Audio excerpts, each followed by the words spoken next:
Hancur hati Asif Ali, usai Idul Fitri, gadis Wajo nikahi pria lain. Tolak lamaran pria India, gadis Wajo Sulawesi Selatan bernama Syarifah Indonesia segera menikah dengan pria lain. Bak disambar petir, kabar ini membuat Asif Ali Bore terkejut dan syok. Syarifah Indonesia rencananya menikah setelah Idul Fitri oleh seorang pria yang sudah melamarnya. Sosok pria yang bakal menikah dengan Syarifah diungkap oleh Kasat Intelkam Polres Wajo Sulawesi Selatan. Kasat Intelkam Polres Wajo Sulawesi Selatan, AP Amdi mengungkapkan fakta gadis Wajo bakal dinikahi seorang imam masjid.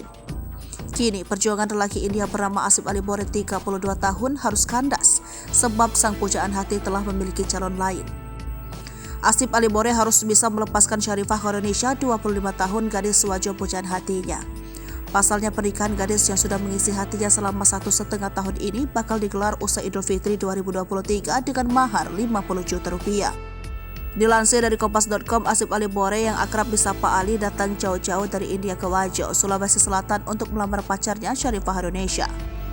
Namun lamaran itu ditolak pihak keluarga Syarifah. Keluarga Syarifah beralasan anak perempuannya sudah dijodohkan dengan orang lain.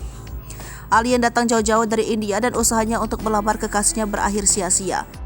Dia lalu dibawa ke Polres Wajo untuk dimintai keterangan. Disebutkan Ali dan Syarifah mulai berkenalan melalui WhatsApp. Syarifah adalah perempuan asal Wajo, Sulawesi Selatan, sementara Ali berasal dari kota Lucknow, negara bagian Uttar Pradesh, India.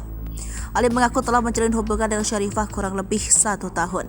Hubungan keduanya terbilang serius hingga Ali berniat datang ke Indonesia untuk membuktikan keseriusan cinta kepada Syarifah. Selain menyerahkan uang 9 juta, Ali juga menyewa sebuah mobil dan membawa seserahan untuk mendatangi kekasihnya.